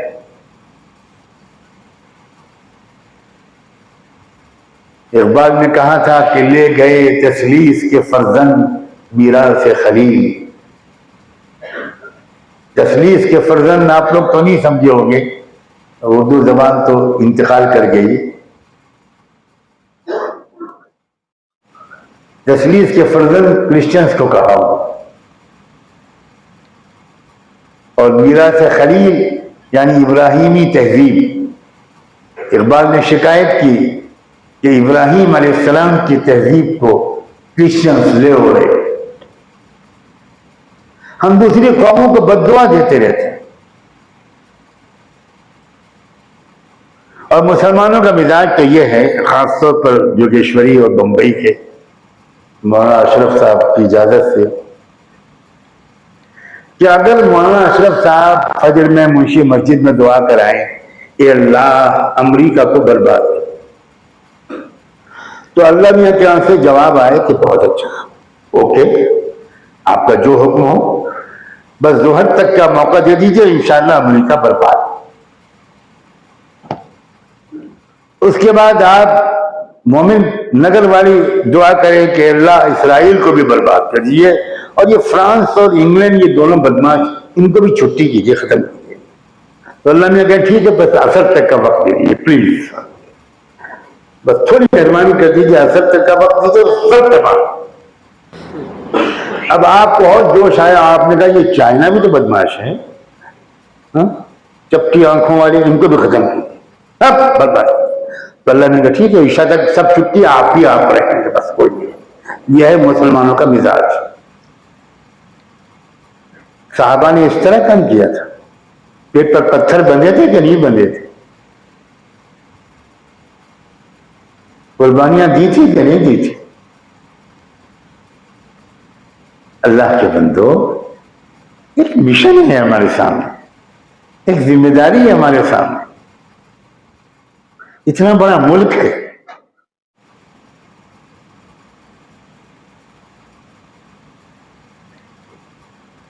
हुकूमतें रोज बरोज वो कानून बना रही हैं,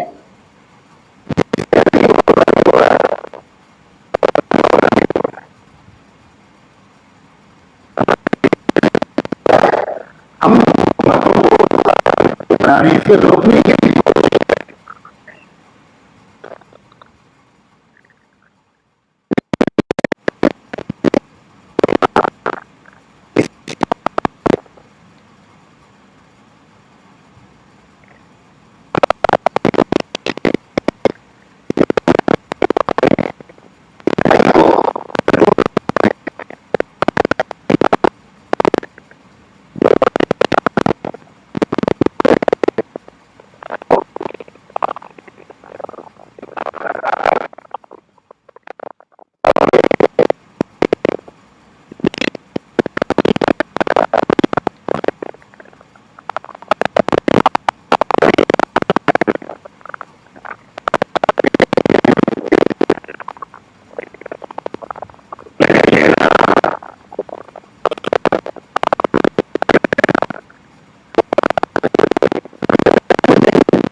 खत लिखा फूड मिनिस्टर को। यूपी कैबिनेट के फूड मिनिस्टर, बीजेपी गवर्नमेंट थी, कल्याण सिंह चीफ मिनिस्टर थे और फूड मिनिस्टर एक मुसलमान थे, एजाज रिजवी उनका नाम था। मैंने उनको खत लिखा एज फूड मिनिस्टर, क्योंकि डिपार्टमेंट उन्हीं का था। मैंने उनको लिखा कि रहमान फाउंडेशन एक गैर सरकारी संस्था है। यूपी की आबादी बहुत बड़ी है। हम नए राशन कार्ड इशू कराने के सिलसिले में सरकार की मदद करना चाहते हैं, तो उसके लिए आप हमको एक मीटिंग का मौका दीजिए और कोई रास्ता इसका निकले। इतनी अहमियत दी उन फूड मिनिस्टर साहब ने, इतना खुश हुए वो, क्योंकि वो भी मुसलमान थे, अगर तो बीजेपी में थे, लेकिन उन्होंने चीफ मिनिस्टर को बताया फौरी तौर पर कि पहला लेटर आया है एक मुस्लिम एनजीओ की तरफ से, रहमान फाउंडेशन की तरफ से, वो खुद तैयार हैं इसके लिए। उन्होंने कहा कि आप फौरन शुक्रिया का जवाब खत लिखिए उनको और कलेक्टर साहब को उनके पास भेजिए, आप भी जाइए उनके पास और उनसे पूछिए कि क्या वो पूरी यूपी में काम करेंगे या यूपी के कुछ सिलेक्टेड डिस्ट्रिक्ट्स में काम करेंगे। उसके मुताबिक आप उन तमाम डिस्ट्रिक्ट्स के कलेक्टर्स को ऑर्डर कर दीजिए कि रहमान फाउंडेशन का आईडी लेकर जो आए उसको पूरी सुविधा फराहम करें और उसके जरिए से नए कार्ड बनवाने में मदद करें, जगह जगह कैंप लगे। हमसे जब पूछा गया तो हमने कहा 22 जिलों की जिम्मेदारी लेते हैं। अल्लाह का ऐसा करम हुआ, मसाजिद के अइम्मा, उलमाए किराम, मदारिस के असातिज़ा, कॉलेजों के नौजवान तलबा, तालिबात, असातिज़ा, टीचर्स सब लग गए और रिकॉर्ड तोड़ दिया।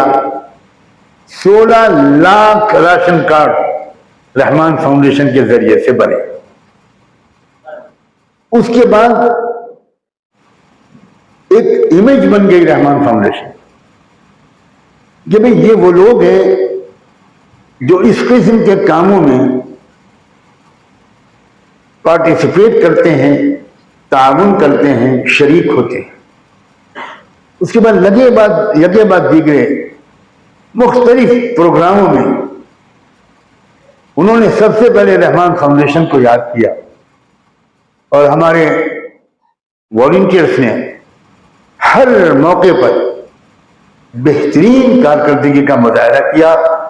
कितने अवार्ड्स रहमान फाउंडेशन को मिले, कितने मौकों पर मदद मांगी गई और हमारे लोगों ने बहुत फराख दिली के साथ अपना वक्त भी पेश किया। पल्स पोलियो जैसी मुहिम इस किस्म के कामों में जिसमें कि करोड़ों रुपया यूनिसेफ दे रही थी, अल्लाह का शुक्र है हम लोगों ने जिस तरह काम किया तो हैरान रह गए वो लोग जब हमने उनको लिखा कि हम एक पैसा भी सरकार से और यूनिसेफ से नहीं लेना चाहते, हम आखिरत में अपनी मग़फ़िरत की नीयत से सेवा का ये काम अपना वक्त और अपना पैसा खर्च करके करते हैं। तो एक अजीब माहौल बन गया। बहुत मौका है, अब भी इतनी तबाही और बर्बादी और बिगाड़ के बावजूद बहुत मौका है। अगर ये सोच हमारी बन जाए और इज्तिमाई निज़ाम सलीके वाला अगर बन जाए, जाहिर है कि हम एक जगह बैठकर पूरे मुल्क में काम नहीं कर सकते, लेकिन बहुत आसान है कि हर जिले में हमारी शाख हो, हर जिले में 4-5 तरबियत याफ्ता लोग हों जो पहले आकर इसकी ट्रेनिंग ले लें, कैसे क्लिनिक चलाया जाए, कैसे हॉस्पिटल चलाया जाए, कैसे कैंप्स लगाए जाएं, कैसे एडमिशन्स कराए जाएं, कैसे वो गरीब बच्चे जो बहुत ज़हीन हैं लेकिन वो आगे एग्जाम में हिस्सा नहीं ले पा रहे हैं, तो उनकी मदद कैसे की जाए, कॉम्पिटिटिव एग्जाम्स में उनको कैसे आगे बढ़वाया जाए। अगर कौम अपने वसाइल के साथ जरा साथ दे दे, थोड़े थोड़े वसाइल, अगर थोड़े थोड़े वसाइल के साथ साथ दे दे, तो यकीन मानिए आप अपने अपने मोहल्लों में, अपने इलाके में एक आइडियल सिस्टम खड़ा कर सकते हैं और हर मौके पर एडमिनिस्ट्रेशन आपको याद करेगा। आपको अभी कोविड-19 का वक्त आया, कोरोना वायरस का, जिन जिन शहरों में हमारी मजबूत ब्रांच और साथी थे, उन्होंने इतना शानदार काम किया, इतना शानदार काम किया कि पूना आपसे करीब है। पुणे के कमिश्नर पुलिस ने रहमान फाउंडेशन के वॉलंटियर्स के लिए स्पेशल बैज इशू किया और उनको स्पेशल पुलिस ऑफिसर SPO इसका उनको बैज दिया, कार्ड दिया और पूरे पूना कमिश्नरी के पुलिस स्टेशन को यह ऑर्डर किया कि SPO रहमान फाउंडेशन वाले वॉलंटियर्स उनको कहीं न रोका जाए। हालांकि कोरोना वायरस के जमाने में तो सड़क पर निकलना बंद था, बाजार बंद था, मस्जिदें बंद थी, मंदिर बंद थे, लेकिन हमारे वॉलंटियर्स उनके मरीजों को पहुंचा रहे थे, लाशों को मुंतकिल कर रहे थे, खानदानों की मदद कर रहे थे। आपको मालूम है कि हमारे पड़ोसी कौम के लोगों में तो इतना खौफ था कि बेटा अपने बाप की चिता छूने को तैयार नहीं था, घर से निकाल के लाश फेंक दी जाती थी। उस वक्त हमारे वॉलंटियर्स याद किए जाते थे और काम आते थे और उसके बाद इतनी शोहरत हुई और उसके बाद से इतनी आसानी हो गई। पुणे में हर मौके पर कोई मसला आता है तो सीधे एडमिनिस्ट्रेशन रहमान फाउंडेशन वालों को याद करता है। धीरे धीरे धीरे धीरे आप ये मुकाम हासिल कर सकते हैं और इस बहाने क्या होगा, अजनबियत की दीवारें, नफरत की दीवारें वो छोटी होनी शुरू हो जाएंगी। आपका इंटरेक्शन जब आपके नॉन मुस्लिम किसी भाई और बहन से होगा, किसी मरीज से होगा और आप वो देखेगा कि ये लोग इस तरह मदद कर रहे हैं, तो उनको अंदाजा होगा ना कि भाई हमसे जो कहा जा रहा है ये झूठ है, मुसलमान इतने बुरे नहीं हैं, मुसलमान बहुत अच्छे हैं।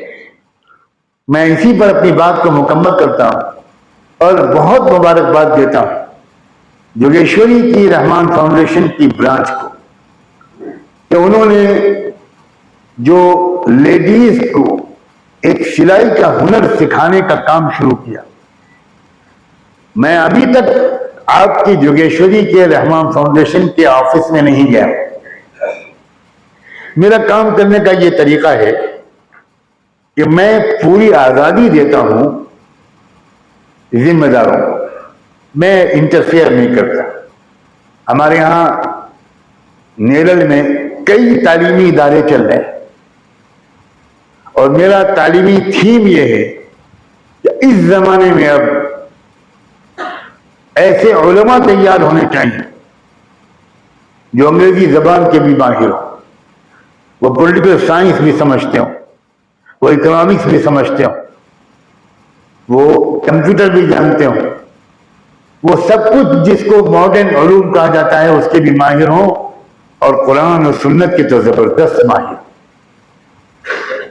क़यादत याद रखिएगा हमेशा उलमाई के हाथ में रहेगी।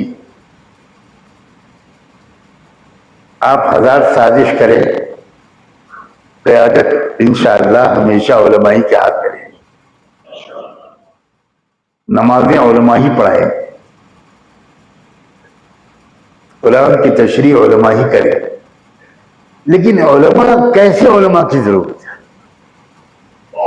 हम पुराने जमाने के जो उलमा हैं जब वो तकरीर करते हैं तो कॉन्वेंट में पढ़ने वाला लड़का या तो नींद पूरी कर लेता है या घड़ी देखता रहता है। इसलिए तो मौलवी साहब की बात उसकी समझ में नहीं आती। मेरे वालिद साहब कहा करते थे कि तुम लोग वो जबान बोलते हो जिसमें जरा सा अलिफ लाम या तनवीन लगा दी जाए तो वो अरबी हो जाती है। जमाना बहुत आगे बढ़ गया, जनरेशन गैप बहुत हो गया। जो करंट इश्यूज हैं, जो रोजाना नए चैलेंजेस आ रहे हैं, उलमा को उन पर अबूर होना चाहिए। और प्रोफेशनल भी हमारे प्रोफेशनल वो होने चाहिए। हमारे हर बिजनेसमैन, हमारे हर प्रोफेशनल को कुरान पूरा समझ में आना चाहिए। ये किसने आपसे कहा है कि कुरान का समझना आपके लिए जरूरी नहीं है? ये किसने आपसे कहा? कुरान के समझने के दो लेवल हैं। एक तो कुरान की गहराइयों तक पहुंच जाना, बहुत तफसीली गहरे नुक्तों को उससे निकालना, ये तो स्पेशलिस्ट उलमा का काम है। लेकिन एक सिंपल कुरान हमसे क्या कहता है,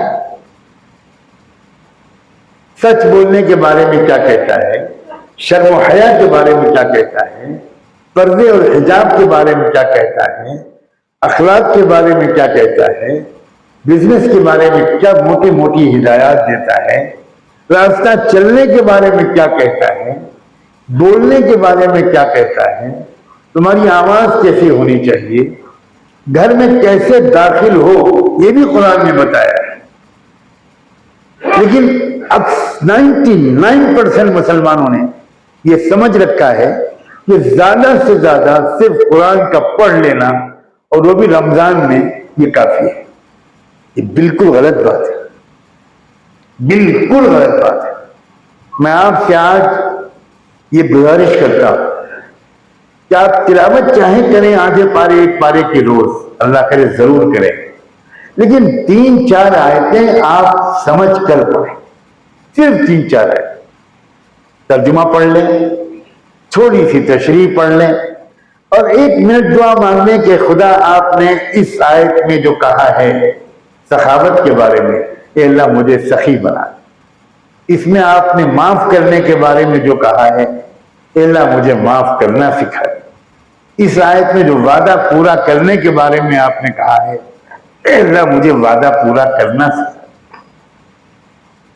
इस आयत में आपने तकवे के बारे में, सब्र के बारे में, शुक्र के बारे में, निगाहों पर कंट्रोल के बारे में, ए अल्लाह ये मुझे दे। आप कैसे लोग हैं, वाकई में सख्त हैरत में हूं।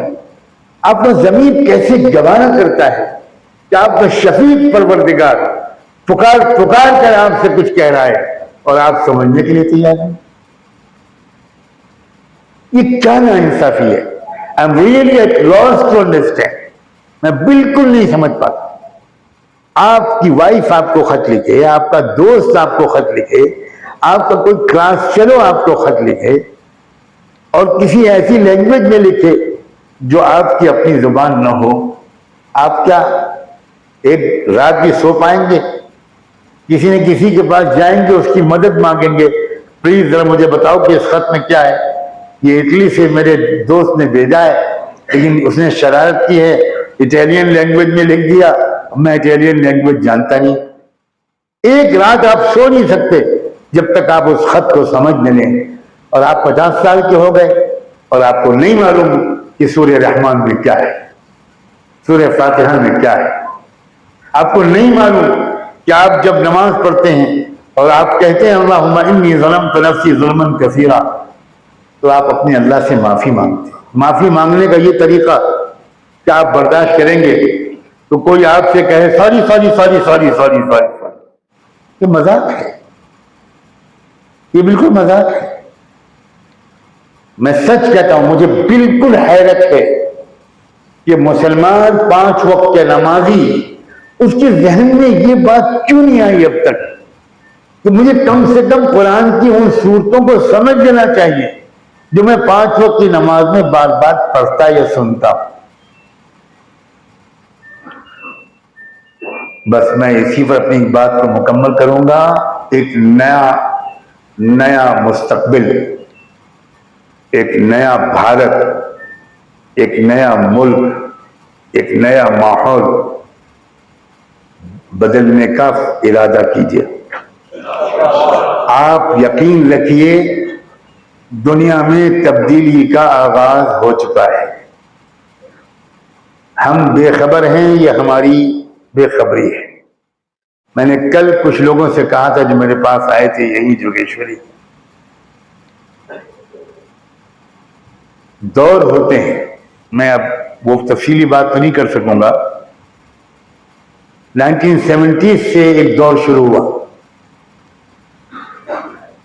फिर 73 में अगला स्टेज आया, फिर 75 में और आगे बढ़ा, और 75 से लेकर 2023 तक ये हमारे डिक्लाइन का और जवाल का एक दौर था।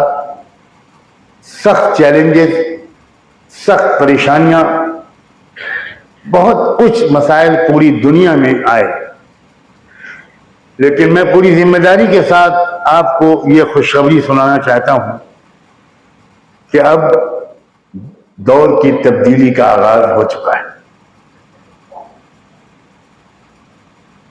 अब पहिया सीधा चलना शुरू हो गया है।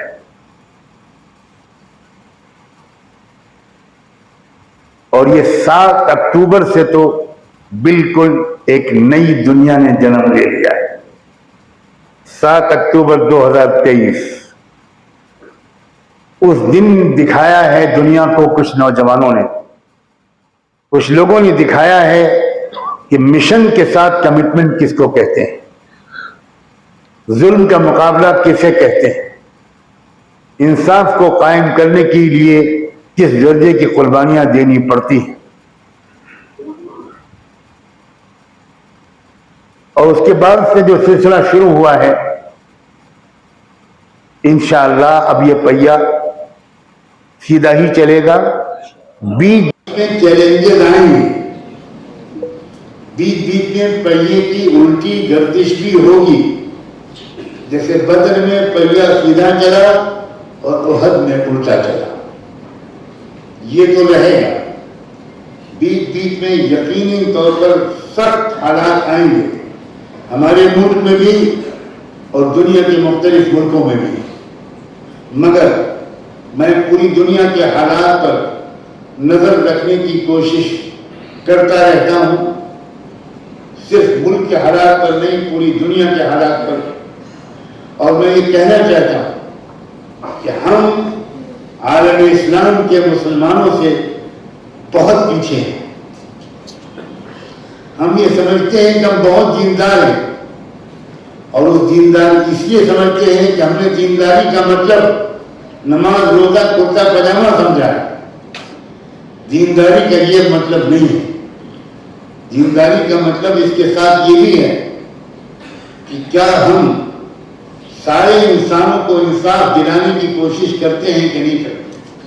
सिर्फ मुसलमानों को नहीं, सारे मजलूमों को, सारे महरूमों को, सारे वंचित तबकात के लोगों को, सारे डिप्राइव्ड क्लास के लोगों को, सारे ऑप्रेस्ड और मजलूम तबकात के लोगों को, क्या हम कुछ शऊर रखते हैं कि हमारी तरफ चारों तरफ क्या हो रहा है। सीरिया में तब्दीली आई और शानदार तब्दीली आई, अल्लाह उसको नजर-ए-बद से बचाए। सूडान जबरदस्त पॉजिटिव तब्दीली के रास्ते पर 80-90% कदम आगे बढ़ा चुका है। एक बेहतरीन तब्दीली सूडान में आने वाली है, और माशाअल्लाह दुनिया का सबसे बड़ा बेवकूफ, पूरी दुनिया का सबसे बड़ा स्टूपिड अब दुनिया का हाकिम बन गया है। काश कि मुझे मौका मिलता और मैं बेवकूफी का गोल्ड मेडल प्रेसिडेंट ट्रंप को पेश करता। रियली शायद 200-300 साल में इतना बेवकूफ आदमी कहीं दुनिया में बने नहीं। उसने आके ही पूरी दुनिया को अपना दुश्मन बनाने का ऐलान कर दिया। कनाडा मेरा है, मैक्सिको मेरा है, पनामा कनाल मेरी है, फलस्तीन से सारे फलस्तीनियों को मैं निकाल दूंगा, मिस्र में बसा दूंगा जैसे मिस्र मेरे बाप का है, जॉर्डन में बसा दूंगा जैसे जॉर्डन मेरी ससुराल का है। क्या मतलब something is wrong with your mental condition. कुछ दवा ले लो भाई। लेकिन मैं बताऊं, मैं कहे बगैर उठना नहीं चाहता, क्योंकि आप लोग अल्हम्दुलिल्लाह कभी मिलते नहीं। नेवल यहाँ से बहुत करीब है, 2 घंटे के रास्ते पर है जहाँ मैं रहता हूँ, मगर आप शहजादी लोग हैं। आप कहाँ तशरीफ लाए?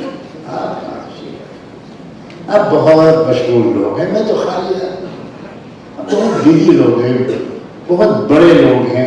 बंगाली जबान में बहुत बोरी लोग। लक्षद्वीप से लोग आते हैं निरल, कनाडा से लोग आते हैं निरल, मुल्क के चप्पे से लोग आते हैं। नहीं आते तो मुंबई शरीफ से, जोगेश्वरी शरीफ से। शायद जोगेश्वरी, मैंने ज्योग्राफिया अलग पढ़ा है, स्पेन का इलाका है। हो सकता है नॉर्थ कोरिया में हो जोगेश्वरी, साउथ कोरिया में। शिकायत करूं मैं आपको, दुनिया भर से लोग आकर तरबियत ले रहे हैं और नॉन मुस्लिम लोग आ रहे हैं। बड़े बड़े सिख लीडर्स मेरे आ चुके हैं, दलित रहनुमा आते रहते हैं। इस मुल्क को कैसे सुधारे? हमें किसी से नफरत नहीं। हम रहमतुल लिल आलमीन की उम्मती हैं, हम रहमतुल लिल मुस्लिमीन की उम्मती नहीं। हम रब्बुल आलमीन के बंदे हैं, हम रब्बुल मुस्लिमीन के बंदे नहीं। क्या खास बात कहने जा रहा था, आप लोग डर गए इसलिए भूल गए।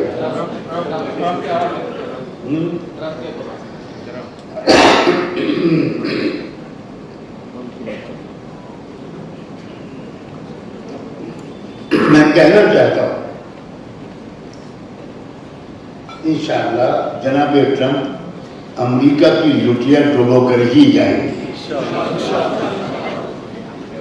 इज़ा अरदना अन नुहलिक क़रियतन अम्मन्ना मुत्रफ़ीहा फ़फ़सक़ू फ़ीहा फ़हक़्क़ अलैहा अल-क़ौल फ़दम्मरनाहा तदमीरा।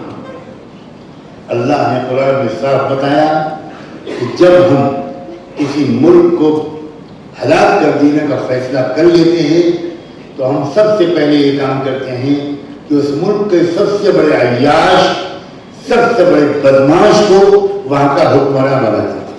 यह कुरान में फ़फ़सक़ू फ़ीहा, फिर वो अपनी अथॉरिटी को मिसयूज करके बेपनाह जुल्म करता है। फ़हक़्क़ अलैहा अल-क़ौल, तब जस्टिफाई हो जाता है उसको हलाक करना। फ़दम्मरनाहा तदमीरा, फिर हम उसकी ईंट से ईंट बनाए।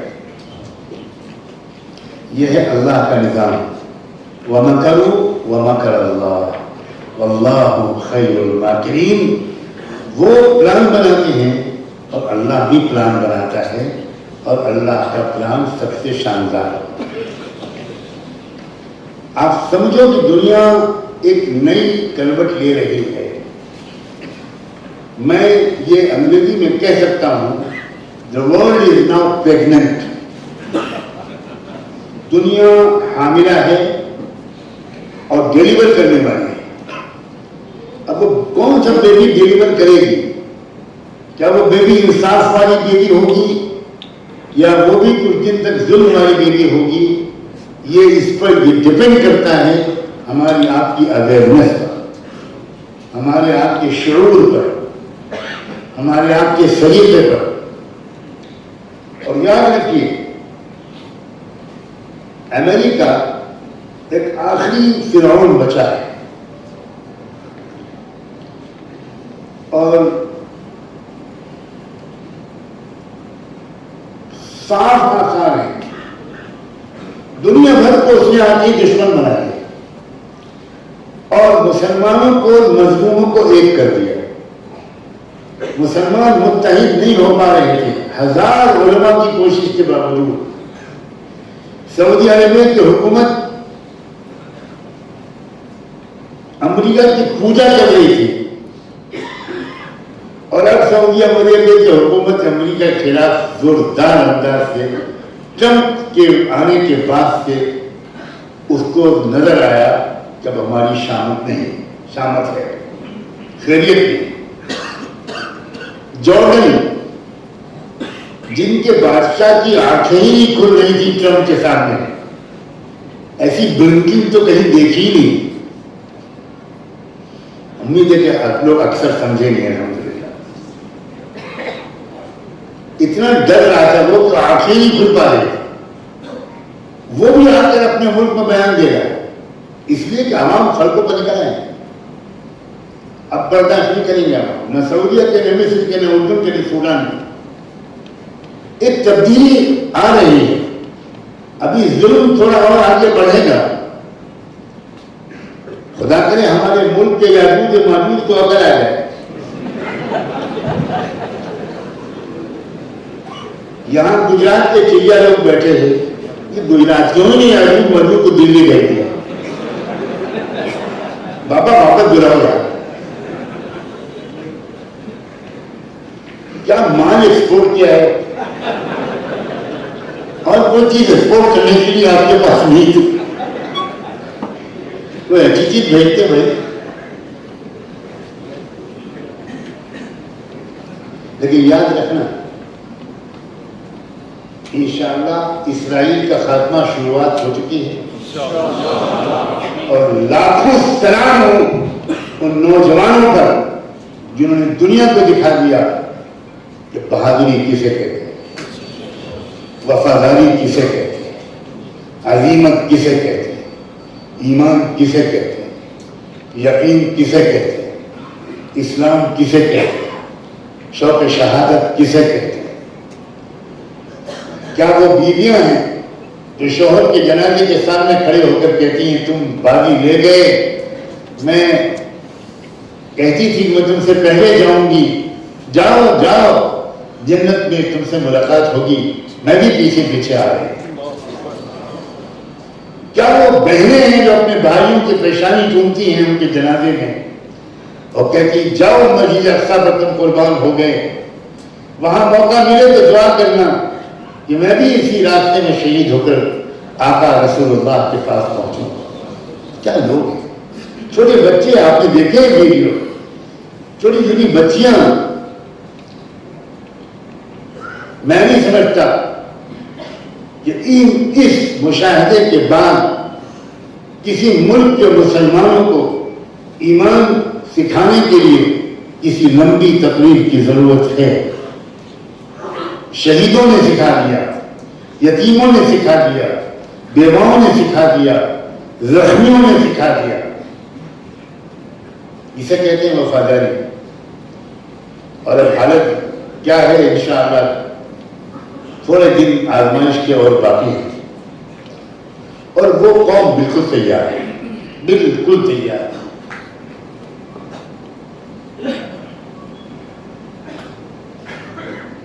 इंशाअल्लाह दुनिया को इस वक्त के फिरौनों से छुटकारा मिलना शुरू हो गया है। एक नया दौर शुरू होगा। अगर आपने उस दौर की तामीर में अभी से हिस्सा लेना शुरू किया, आपको गोली नहीं चलानी है, आपको लाठी नहीं चलानी है, आपको नफरत के जवाब गुस्से से नहीं देना है। हर मैदान में लड़ाई के अंदाज अलग है। आपको यहां नफरत के जवाब मोहब्बत से देना है, दिल जीतना है और सबसे ज्यादा अपना माल सलीके के साथ खर्च करें, सलीके के साथ खर्च कीजिए, एक इज्तिमाई डिसिप्लिन के साथ खर्च कीजिए और देखिए कि आपके माल से आप खुद जायजा लीजिए कि आपके दिए हुए चंद सौ चंद हजार रुपए जो मिले और मिलकर इससे क्या क्या काम हुए, कितने गरीबों का भला हुआ, कितने मरीजों का इलाज हुआ। रहमान फाउंडेशन की तरफ से अब तक मेरे अंदाजे के मुताबिक, बहुत मोहताज अंदाजे के मुताबिक, 1.5 से पौने 2 करोड़ मरीजों का इलाज हो चुका है, जिनमें बाईपास सर्जरी भी है, किडनी ट्रांसप्लांट भी है, न जाने कैसे मेजर ऑपरेशन है, ये सब हो रहे हैं और रोज हो रहे हैं मुसलमानों के लिए। और सिर्फ मुसलमानों के बिल्कुल नहीं, कतई नहीं, हर इंसान हमारा भाई है। हम एक माँ बाप की औलाद हैं, एक माँ बाप की संतान हैं, एक ईश्वर की मखलूक हैं, हम सबके खिदमत गुजार हैं।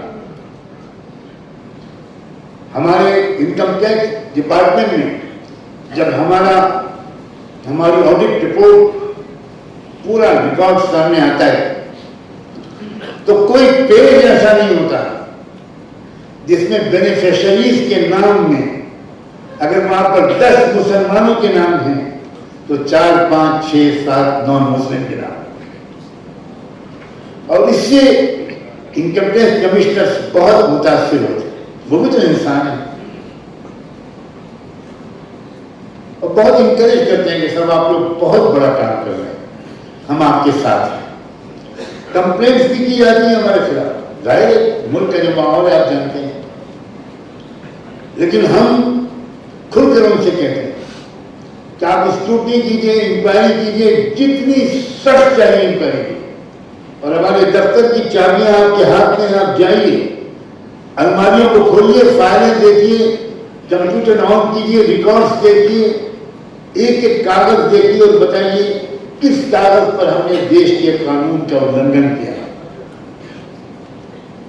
बड़ी समझदारी के साथ, बड़ी ईमानदारी के साथ हमारा ऑफिस का स्टाफ बड़ी मेहनत के साथ काम करता है, और अल्लाह का शुक्र है कि इतने साल हो चुके।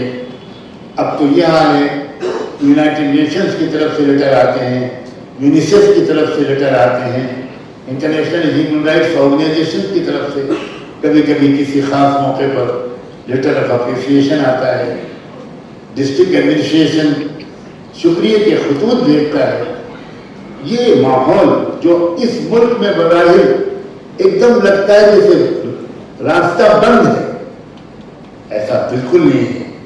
अगर हम समझदारी और बहादुरी दोनों के साथ किसी क़यादत के पीछे चलते हुए, एतमाद करते हुए, अपनी ताउन देते हुए, अपनी मदद देते हुए, हिस्सा लेते हुए अगर उसमें शरीक होंगे तो आपका बहुत बड़ा हिस्सा होगा, और उससे सिर्फ चंद गरीबों का इलाज नहीं होगा, शायद आपके ताउन के नतीजे में मुल्क का माहौल बदलना शुरू होता है।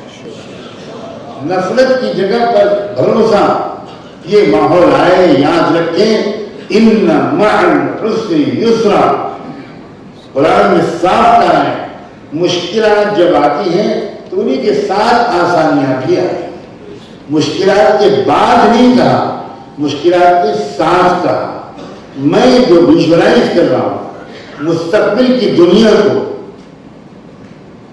मैं जो कुछ देख रहा हूं, मैं अमेरिका, यूरोप, मशरिक, मगरिब, अरब ममालिक, गल्फ, सब जगह बार बार जाता रहा हूं, और मैं देख रहा हूं अब जो दुनिया जिस रुख पर जा रही है, इंशाअल्लाह बहुत जल्द ये दुनिया, बहुत जल्द का मतलब ये नहीं कि कल सुबह तक, बल्कि उसका मतलब कुछ साल लगेंगे, बहुत जल्द ये दुनिया मोहम्मद रसूलुल्लाह को पहचान।